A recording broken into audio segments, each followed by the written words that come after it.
Concha is really important to our community here in Santa Fe because she's taking a lot of our mixed youth, our people on the fringe, our POC people, no matter what ethnicity we are, and she's taking us in and teaching us ritualized ceremony through the dance, teaching us our old ways that those of us that don't live with grandmothers are kind of taken away from our families, our homelands, and bringing us here in Santa Fe and teaching us these prayers and how to pray with the earth and pray in a community with our bodies and with the elements. And she's giving us these ancient ways and teaching us through the dance. And I know for me, it's really revolutionized my inside world and my outer world. And the youth here, we need that. The youth everywhere really need that, and she's really holding that space for us. And also, she is so youthful in her way that she does that with her sweetness, and she's really bringing that to the community when she blesses people, when we do blessings. And I've gotten permission to make this documentary about her and her danza. For a year I've been waiting for permission, and the elders have granted it to me, so this is a private inside window into a really sacred ceremony. As a danzante myself, I know how much she affects all of us as young people. So she's a very important corn mother in our community here. When they first started coming across danzantes from Mexico, it was in the early 70s, and there was a lot of movement with all the nations, the red nations, the brown nations, the black nations, and Guillermo was a part of that first group of young men that met Andres Segura and met Felipe Aranda and different dancers that came from Mexico. And that's where I would say it started. It was just a few of us, and we just kept, after 2000, we kept going. And Guillermo and his group, Danza Azteca de Anahuac, every year they would host Cuauhtémoc, the ceremony of Cuauhtémoc, and he still sponsors that ceremony in February. But it was usually held down here, and so it was our group that would put it together. So we did that for like 15 years. We sponsored Cuauhtémoc, and in the Guadalupe Church, and the Boys and Girls Club, in several places. It was a really big ceremony. After 2000, we didn't have a place to sponsor Cuauhtémoc, but with the jefes in Albuquerque and with myself, we wanted to have the ceremony of Cuauhtémoc. We didn't know where to have it. Me and Lauro Silva and Luis Garcia, Mario Vargas. There were several of us that went to Santo Domingo Pueblo and asked permission to hold Cuauhtémoc there. It was the first time ever that a Mexica nation, or Indians from Mexico had danced in their pueblo, 2002, and that first year was magical. It was so magical. It was like that night that we were holding the velación, the ceremony. It was like I was 1,000 years ago. And then when we laid the flowers down on the altar, I went and got the chiefs, the governor and the war chiefs, and they were sitting in their council room. And I brought them out, and when they saw the altar, they all took out their medicine bags all simultaneously and offered corn pollen or cornmeal all at the same time. And there's this guy, He says that he was invited to a ceremony in Santo Domingo Pueblo. He says he could feel, the minute he stepped out of his car, he could feel the drumming. A riot of color and flash and motion from a large combined troupe of several Azteca dance circles. Each of the many dancers wore flamboyant headdresses, regalia, with plumes that were often as tall as the dancers themselves. Each wore full embroidered and sequined costumes with images of Aztec and Mayan deities, rendered faithfully and lovingly. They performed before the governors of the pueblo, paid them homage, smudged them copiously, and addressed them in full oratorical mode for the entire morning. I have had dreams and visions where people treated each other as they should be treated. Sometimes I even slunk around the edges of such situations, as if I could gain entry if I just know the password. But this was across the threshold, and I was still on my feet. It was so incredible. I mean, you go to the dances, especially Santo Domingo, and all the people are standing up above. All the people were standing up above. And then when we finished and went into the kitchen, we all brought food. But the Pueblo women had made us a feast, like it was a feast day.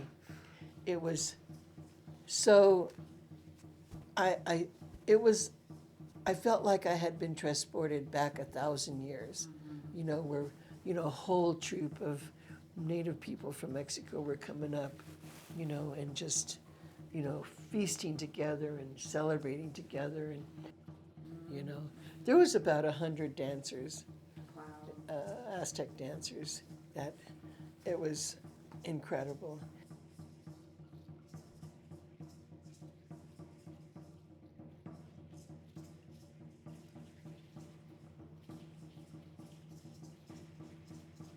Concha represents a pillar of strength and sweetness to the Chicano community, to people who have indigenous ancestry yet cannot claim that as Mexicanos. She is a force of sweetness in the world. She brings flowers and smiles and reminds us of how simple it can really be in this life. My life was chaotic, like I think a lot of young people's lives can be. And I really didn't know what to do. I was lost. And I started praying. And I wasn't a person who prayed then, but I really needed help. And that's when Danza came into my life. And Danza has changed my life. It has given me so much purpose and meaning to be devoted to something that I can truly consider to be sacred. The sacred elements of life, of nature, the sun, the moon, the earth, just gave a whole deep meaning to what that means and connected me to my own ancestral teachings and ways. And it's like it plugged me into life itself. And now I'm rooted, and I have something to come to bring to my home and come home to, a hearth, a fire, to feed and to feed me. And I think the youth could really use that, connection to life itself, to have a disciplina, a discipline, something they can believe in, that they feel safe in, that they can be themselves in and be nurtured by it, and have a way to create community. And especially Chicanos, Mexicanos, sometimes we're so disconnected. What does it mean? What does it mean to be a Mexican American, native, non-native person? I feel that has given me a powerful identity I can be proud of.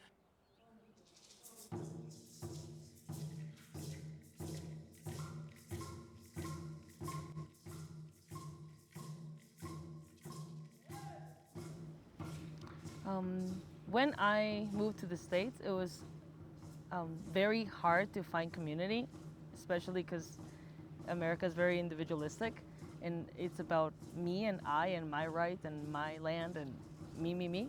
Um, and Concha brought for me community, which is all I needed when I came to the States. I was going through a really depressive, like massive depressive state, where I couldn't get up from bed at all. And I was very suicidal at that time, and I was failing my classes, and I was just like getting to my really, really rock bottom moment. And I remember, oh, there's a Danza place somewhere. There's probably somewhere that, or someone that knows anything. I just called my mom. I was like, hey, do you remember one time 2 years ago we went to see some mastic dance? She was like, yeah, Concha, she's my friend. And I'm like, we've known her for like one day. How is she your friend? But that's the kind of woman Concha is, you know. She's just very homely. She's really like a home for a lot of us. And every time I see her, she greets me with a hug, and it really just takes me back to Mexico, where it feels like community and family. And now a year after, I'm just completely changed, and I'm not at all as sad and just in this catastrophic state of thought. I think Concha is very important because she really provided that for me. And I think she's provided that to a lot of people. So I really like how Concha talks about the danza like a ritual, because I didn't get it at first. I was like, oh, that looks cool. That is something that cool people do. But I don't know, growing up in Mexico, in a really white neighborhood with a lot of rich kids, I got a lot of shame for being indigenous or just looking indigenous. Like, oh, you look like when you dance it rains, and like that was like an insult. It was like, oh, I'm not indigenous, I'm like Spanish and I am French because my last name is Cipres. It's like, no, look at me, bro. I'm not white. And it took me a while to just get comfortable with my own indigenous blood. And then I moved to the States, and I felt like I was losing a big part of myself, because for a while I was just like neglecting my indigenous blood. And I love how Concha speaks about just being proud of being who she is, and proud of these dances, and proud of like the movements that she's doing. And then she explains the movements, so it's not only like, oh, copy me and do it. It's taking a moment to breathe and understand what you're doing with your body, and why it's important to honor your roots and your body and yourself and just who you are. And I think Concha really embodies that. So I've found a really opening place to discover who I am in my indigenous roots, especially because Concha is so proud of herself and is like such a good example of how I could be living with with myself. I think she's very proud of who she is, and she is happy of who she is, and she's she's a magical woman.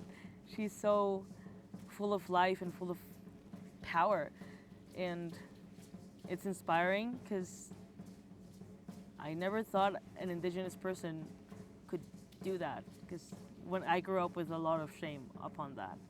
So I don't know, Concha is very strong for that, and she inspires a lot of us, especially me, like always. So yeah.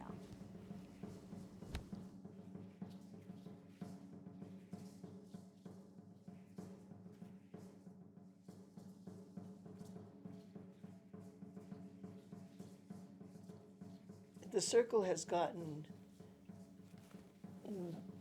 beyond my wildest dreams, beyond my wildest visions.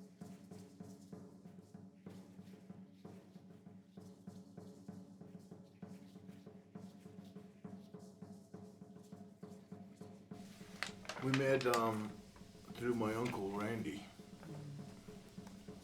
You know, he came out one time, and my uncle came out this way, and they ended up going back to the reservation. And then he was telling us about a peyote ceremony up this way. He said we should come. And so we all made the travel to come and sit with him. And then that's when I met my auntie Concha. Then about sometime after that, she invited us to come and be a part of their ceremony here. And then they asked us to come and dance or to stand up and join them in the dance. And I was like, And then they asked us started coming. First it was just me. Then after about a year later, Matthew joined. And we've been doing it ever since. Were you already a roadman before that period? I was well, at first I wasn't. I wasn't sure what I was going to do, because we had a big old change in my family. And when it was all over and said and done with, it was just me and Matthew. Then my dad, he got sick. And that's when he came and he asked me to start running ceremonies for him. So he was running ceremonies before that? No. Oh, okay. He just came and he just asked me to do it. In our tribe, when people ask, especially when they're getting to that time of life, when they're getting ready to transition, somebody asks, you got to do it. Yeah. So I said, well, if I'm going to do it for my dad, I might as well do it for my son. And then Concha got wind of it, and she said, well, I got some relatives that need help. And it just took off from there. Got wings. Got wings, and we helped a lot of people since that time. And we danced a lot of different places. I wasn't really sure if I wanted to dance, I remember. But time just kept going, and I kept dancing. And I pick up a dance here, I pick up a dance there. But I really didn't want to, it's something about having one too many ceremonies. And I just wanted to follow. And I had a lot of physical ailments at that time. I just my body was real stiff and it was hurting and everything else. And it seems like the more I danced, the better my body got. And so that was my blessing. Yeah. And then Matthew joined, and all of a sudden he was attracted to the drum, and he too. That's all he wanted to do was dance. We'll be driving down the road, and he'll be. He was picking up that drum fast. Yeah, he's like a human jukebox. Yeah. So, that's my story in relation to the dance. It's pretty amazing. And connection, to what I felt like were my ancestors, that were talking through this medicine and telling me, not telling me, but introducing me to the different relationships that I had, like with the wind and the water, and it just really opened me up.